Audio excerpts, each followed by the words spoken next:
Hello everybody. आज का हमारा टॉपिक है charge is distributed over ring. Last topic हमने क्या पढ़ा था, जो चार्ज था वो एक लाइन पे एक इनफाइनाइट लेंथ पे डिस्ट्रीब्यूटेड था, तब हमने इलेक्ट्रिक फील्ड का डेरिवेशन किया था। अभी हमारे पास दूसरा टॉपिक है कि वही चार्ज, सपोज एक चार्ज है जो कि यूनिफॉर्मली डिस्ट्रीब्यूटेड है एक रिंग के ऊपर। ठीक है, अब रिंग की कंडीशन क्या है कि उस रिंग को हमने एक्स एक्सिस के परपेंडिकुलर, मींस जो रिंग है वो हमने ऐसे रखी होगी और जो पॉइंट है पी पॉइंट जहां पे हमें इलेक्ट्रिक फील्ड पता करना है वो यहां कहीं होगा। दैट मीन जो इसका एक्सिस है, इस रिंग का जो एक्सिस होगा वो ये इस लाइन के परपेंडिकुलरली होगा। ये हमें इमेजिन करके पहले ही चलना है। तो स्टार्ट करते हैं कि सपोज हमने एक रिंग ले ली है जिसका की जो एक्सिस है वो एक लाइन है जिस पॉइंट पे हमें इलेक्ट्रिक फील्ड पता करना है। इसके सेंटर से हम इसको ज्वाइन कर लेते हैं। तो ये जो पॉइंट P है और O, ये जो लाइन होगी P और O, ये इसके एक्सिस के परपेंडिकुलरली होगी। तो सपोज ये जो पॉइंट P है जहां पे हमें इलेक्ट्रिक फील्ड फाइंड आउट करना है इस रिंग की वजह से, जिसमें कि एक Q charge, total charge Q इस पे यूनिफॉर्मली डिस्ट्रीब्यूटेड है। लेट अस सपोज इस रिंग की जो लीनियर चार्ज डेंसिटी है वो है लैम्डा। तो लैम्डा की वैल्यू कितनी होगी इस केस में? टोटल चार्ज जो है Q इसके सर्कमफेरेंस पे डिस्ट्रीब्यूटेड है यूनिफॉर्मली। सपोज इस रिंग की जो रेडियस है वो हमने ले ली, लेट इट बी A। ठीक है, तो इसका सर्कमफेरेंस कितना होगा? 2 पाई A। और इस 2 पाई A पे टोटल चार्ज कितना डिस्ट्रीब्यूटेड है? Q। तो लैम्डा की वैल्यू कितनी हो जाएगी? Total charge Q distributed over it's circumference 2 pi A। अब हम क्या करते हैं, हमने एक सपोज एक छोटा सा एलिमेंट लिया, इसकी लेंथ है, ये जो एलिमेंट है इसकी लेंथ है dl। इस dl लेंथ पे let us suppose charge enclosed है dq। इस dl लेंथ पे dq चार्ज है जो कि सेंटर से o डिस्टेंस पे है इक्वल टू रेडियस। और सेंटर से इस पॉइंट P का जहां पे हमें फील्ड पता करना है ये डिस्टेंस है x, जैसे यूजुअली लेते ही हैं। और इस dq जो ये सेगमेंट है, ये एलिमेंट है, इसकी यहां से P से जो डिस्टेंस है लेट इट बी r, ये r डिस्टेंस है। अब हम क्या करेंगे, हम ये सपोज करेंगे कि इस P पॉइंट पे एक यूनिट पॉजिटिव चार्ज रखा हुआ है। तो इस dq चार्ज की वजह से, इस एलिमेंट की वजह से जो फोर्स प्रोड्यूस्ड होगा या इलेक्ट्रिक फील्ड का डायरेक्शन होगा वो कुछ इस तरह से होगा। और मैं इस लाइन को एक्सटेंड कर लेता हूं अलोंग एक्स एक्सिस, ऐसे मान लेता हूं इसे। तो सपोज ये जो एंगल बनाया है इस r ने, इसके साथ जो एंगल बनाया है लेट अस सपोज ये थीटा है। तो ये जो इलेक्ट्रिक फील्ड है लेट अस सपोज इसको मैं DE1 नाम दे देता हूं। 1 क्यों दिया इसके बाद में बताएंगे कि ये जो DE1 इलेक्ट्रिक फील्ड पैदा किया है इस DQ एलिमेंट ने, जिसकी लेंथ DL है, वो इसके साथ हॉरिजॉन्टल के साथ सपोज थीटा एंगल बनाना है। अभी हमने क्या पढ़ा था कि जब भी इलेक्ट्रिक फील्ड कोई एंगल बनाता है तो इलेक्ट्रिक फील्ड वेक्टर क्वांटिटी है, उसको हम दो कंपोनेंट्स में इजीली रिजॉल्व कर सकते हैं। तो DE1 को हम फिर दो रेक्टेंगुलर कंपोनेंट्स में रिजॉल्व कर देंगे। एक तो हॉरिजॉन्टल कंपोनेंट आएगा और एक आएगा वर्टिकल कंपोनेंट। ये इसका वर्टिकल कंपोनेंट आएगा। अब कितने कितने होंगे, फिर हम पैरेललोग्राम से इसको फाइंड आउट कर सकते हैं। ये पूरा 90 का होगा, ये थीटा है तो ये 90 माइनस थीटा हमने कई बार कर लिया है ये। तो आपको ये वाला कंपोनेंट अगर निकालना है तो यहां से आप cos 90 माइनस थीटा लगा लीजिए। तो cos 90 माइनस थीटा इस ट्राइंगल में अप्लाई करेंगे तो cos 90 minus theta is equal to base upon hypotenuse. Hypotenuse कितना है, ये DE1 है, तो अननोन कितना आ जाएगा, ये cos 90 minus theta is equal to unknown upon magnitude of DE1। तो अननोन कितना आ गया, DE1 cos 90 माइनस थीटा, और cos 90 minus theta sine theta होता है। अननोन आएगा DE1 साइन ऑफ थीटा। तो ये कंपोनेंट हमारे पास आ गया है DE1 साइन थीटा। अब हॉरिजॉन्टल कंपोनेंट कैसे निकालेंगे, इस ट्राइंगल से निकाल लीजिए या इसी से निकाल लीजिए। यहां से हम क्या निकालेंगे, साइन निकाल लेंगे। तो sine 90 minus theta is equal to unknown upon DE1। तो अननोन कितना आ जाएगा, DE1 sine 90 minus theta that is DE1 cos theta. तो ये कंपोनेंट या ये कंपोनेंट इक्वल आएंगे, तो DE1 cos थीटा ये कंपोनेंट आ जाएगा।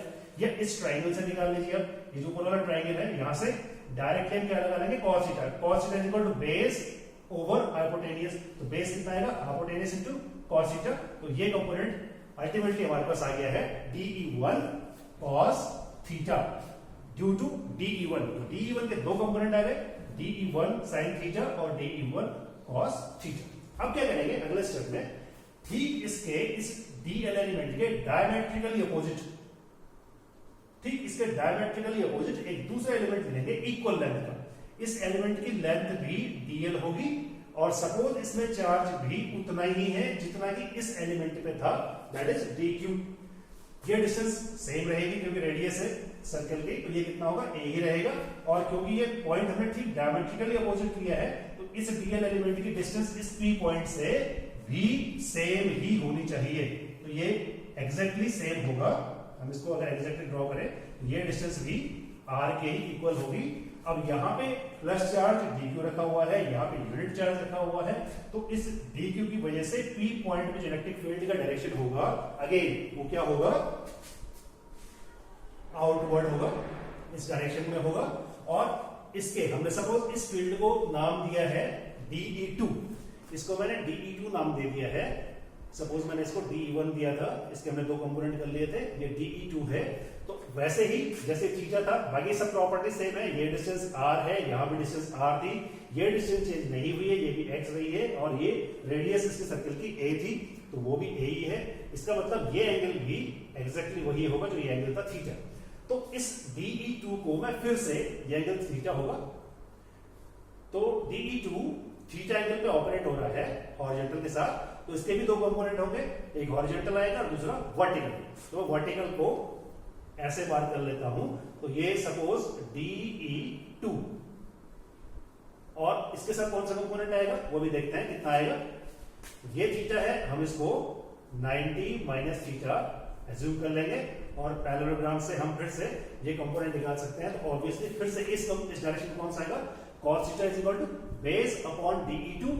तो बेस इज इक्वल टू आ जाएगा DE2 cos थीटा। तो इधर भी DE2 का कंपोनेंट cos थीटा आ गया है, और ऑब्वियसली हम इसका अगर ये परपेंडिकुलर निकालेंगे तो ये साइन में आएगा, sin theta is equal to perpendicular upon DE2। So perpendicular is equal to DE2 sin theta. तो ये sin थीटा आ जाएगा, दैट मींस ये आएगा DE2 sin थीटा। या इस ट्रायंगल से निकालना चाहेंगे तो यहां से आप क्या निकालेंगे, cos 90 minus theta, cos 90 minus theta is equal to base that is unknown upon hypotenuse कितना है, DE2 है, तो अननोन इज इक्वल टू कितना हो जाएगा, DE2 cos 90 माइनस थीटा, और cos 90 minus theta sin theta होता है। तो unknown is equal to DE2 sin theta, जो हमने पहले लिख लिया है, ये वैल्यू DE2 sin थीटा की आ जाएगी। तो हमने इस रिंग की वजह से दो कंपोनेंट निकाले, एक हमने डायमेट्रिकली अपोजिट पर है, दो कंपोनेंट लिए, एक इधर लिया एक यहां लिया।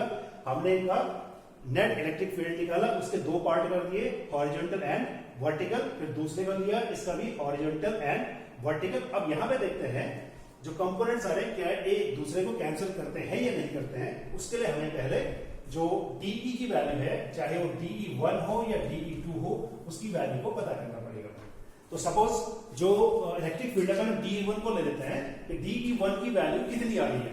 तो DE1 देखते हैं, DE1 कितना होना चाहिए, 1/4πε0, उसको शॉर्ट में K लिख लेते हैं, 1/4πε0। DQ सोर्स चार्ज DQ है, तो DQ अपॉन डिस्टेंस, डिस्टेंस कितना है, ये है R, DQ अपॉन R², इतना ही आएगा। और DE2 कितना आएगा, is equal to K DQ अपॉन R²। यहां पे DE1 और DE2 दोनों बराबर आ रहे हैं क्योंकि ये डिस्टेंस सारी सेम है दोनों के लिए, A R X दोनों के लिए कॉमन है।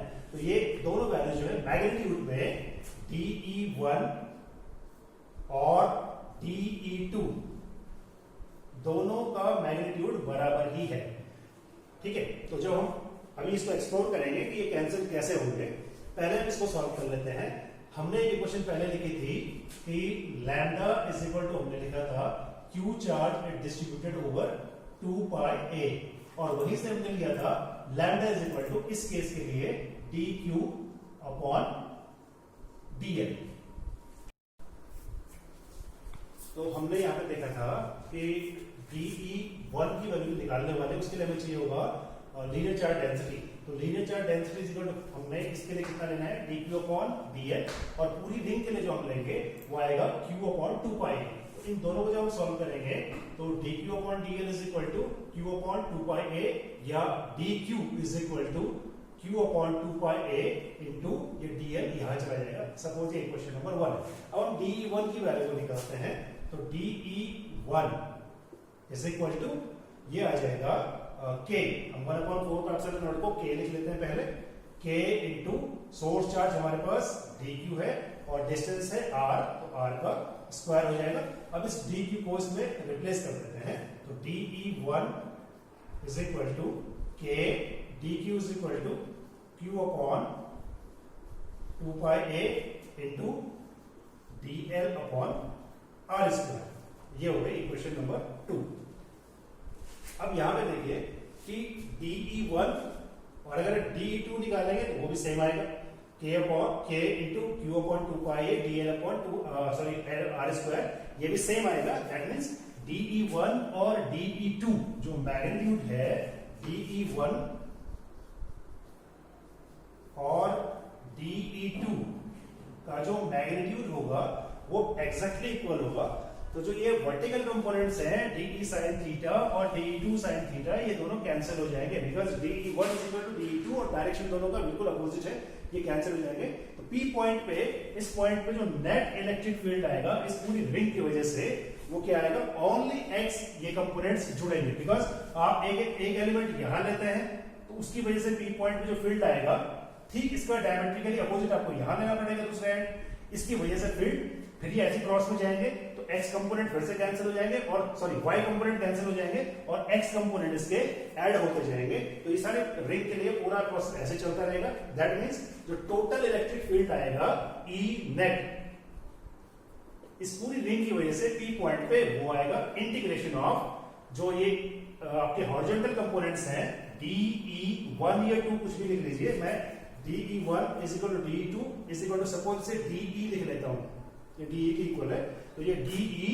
cos थीटा, ये नेट इक्वेशन इस तरह से बन जाएगी। अब इसे इरेज कर लेते हैं।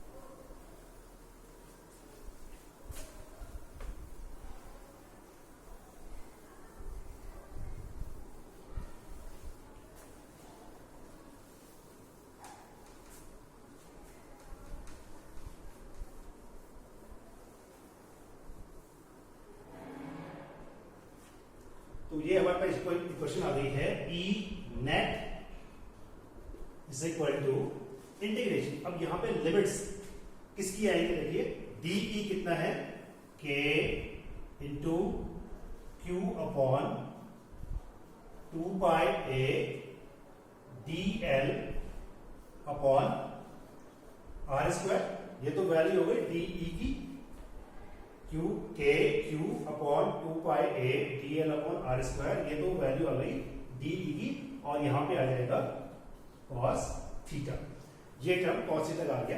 अब हम डायग्राम से देखिए, यहाँ पे वेरिएबल क्या हमारे पास, ये सारे कांस्टेंट है, dl वेरिएबल है, ये रिंग है और आपके पास ये एलिमेंट्स है dl, यहाँ पे dl, इसकी रेडियस कितना है a। तो जब ये dl को आप ऐड करते रहेंगे टोटल, तो कहां से कहां तक जुड़ेगा, 0 से 2 पाई a सर्कल पेरास, यहां से आप पूरा इसको एक बार जोड़ेंगे तो 2 पाई a तक आएगा। दैट मींस जो इंटीग्रेशन के लिमिट्स हैं वो 0 से 2 पाई a तक आएंगे। ठीक है, अब इसको हम सिंप्लीफाई कर लेते हैं।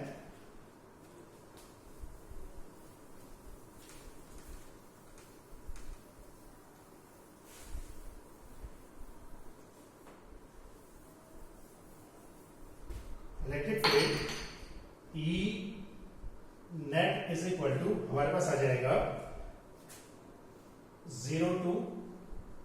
2 पाई ए और अंदर था k into Q upon 2 pi A B L upon R square into cos theta. अब इस डायग्राम से जो रिंग थी, यहां पे हमारे पास पॉइंट P था, ये डिस्टेंस है, ये r है, ये थीटा है, ये a है और ये था x। तो यहां से आप निकाल सकते हैं cos theta is equal to x upon r आएगा। तो जो यहाँ पे हमारे पास cos थीटा था उसकी जगह हम रख देंगे x अपॉन r। तो इक्वेशन हमारे पास आ जाएगी E net is equal to, ये सब बाहर ले लेते हैं, k q upon 2 pi a और r स्क्वायर इंटू r, ये r क्यूब भी बाहर ले लेते हैं, x भी बाहर आ जाएगा क्योंकि x की जो डिस्टेंस है, P पॉइंट की जो डिस्टेंस है सेंटर से, वो भी चेंज नहीं हो रही, तो x भी कांस्टेंट हो जाएगा। तो अंदर बच गया 0 टू 2 पाई a, सिर्फ एक टर्म बच गया है dl। तो dl को जब हम बार बार जोड़ेंगे पूरे सरफेस पे तो वो किसके इक्वल आएगा? ये रिंग है, रिंग पे हम dl को बार बार जोड़ते जाएंगे, सर्कमफेरेंस के इक्वल हो जाएगा। तो इसको हम लिख सकते हैं k q x upon 2 pi a r cube, और ये आ जाएगा 2 पाई a। 2 पाई a और 2 पाई a यहां से कैंसिल हो जाएंगे, तो E इलेक्ट्रिक फील्ड आ गया है E net is equal to k कितना होता है 1 upon 4 pi epsilon naught q into x upon r square, ये r क्यूब है। हमने अभी डायग्राम में देखा था इस रिंग पे, ये हमने फाइंड आउट किया था, ये x है, ये a है, r इज इक्वल टू था square root of a square plus x square या x square plus a square. तो यहां पर मैं लिख लूंगा r, मैं ये भी लिख लेता हूं, r square is equal to हमारे पास है a square plus x square, तो r is equal to x square plus a square whole raise to the power 1 upon 2, ऐसा हो जाएगा। तो r cube is equal to, इसकी पूरी की पावर क्यूब हो जाएगी, तो x square plus a square इस होल की पावर 3 अपॉन 2, ये वैल्यू आ जाएगी। ये समझ में आ गया होगा। तो यहां पर मैं लिख लेता हूं x square plus a square whole raise to the power 3 upon 2। तो ये एक्चुअल इक्वेशन है। बट अगर हम डायपोल को ऐसा डायपोल माने, ये P पॉइंट अगर बहुत दूर है, तो उस केस में x की जो वैल्यू होगी, ये x की जो डिस्टेंस है, वो इसकी रेडियस के कंपैरिजन में बहुत ज्यादा हो जाएगी। फिर हमें क्या करना पड़ेगा, इस a को नेग्लेक्ट करना पड़ेगा एज कंपेयर टू x। तो अगले क्वेश्चन में इसको हम a को छोड़ देते हैं, तो E इलेक्ट्रिक फील्ड जो है वो हमारे पास आ गया 1 upon 4 pi epsilon naught q x upon x square ही रखेंगे, ए स्क्वायर को छोड़ देंगे, इसकी पावर 3/2।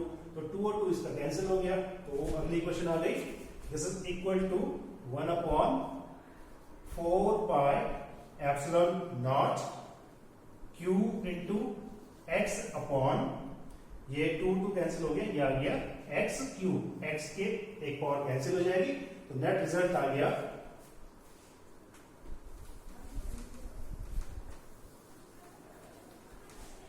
नेट रिजल्ट आया है E net is equal to 1 upon 4 pi epsilon naught Q upon x square. अब ये शायद आपको डेरिवेशन याद होगा, ये हमने कब फाइंड आउट किया था, जब एक पॉइंट चार्ज था Q, और इस पॉइंट चार्ज की वजह से हमने x डिस्टेंस पे या r डिस्टेंस पे हमने इलेक्ट्रिक फील्ड पता किया था। तो वो आया था E is equal to 1 upon 4 pi epsilon naught Q upon x square या r स्क्वायर, जो भी आपने डिस्टेंस ली हो, दोनों एक्सप्रेशन सही है। दैट मींस अगर एक ऐसा रिंग हमारे पास है जिससे कि बहुत ज्यादा डिस्टेंस पे, बहुत ज्यादा एक्सियल डिस्टेंस पे हमको इलेक्ट्रिक फील्ड पता करना हो, तो उस केस में जो ये रिंग होगी, ये रिंग कैसे बिहेव करेगी, एक पॉइंट चार्ज की तरह। मींस अगर पूरा का पूरा जो चार्ज है इसके सर्कमफेरेंस पे हमने डिस्ट्रीब्यूट कर रखा है, तो ये रिंग ऐसे लगेगी कि जैसे सिर्फ एक पॉइंट चार्ज हो। तो फॉर ऑफ पॉइंट्स, अगर जो पॉइंट P जिस पे हम इलेक्ट्रिक फील्ड निकाल रहे हैं, अगर वो इसके रिंग के सेंटर से बहुत ज्यादा डिस्टेंस पे होती है, तब वो रिंग कैसे बिहेव करती है, it is behave just like a point charge.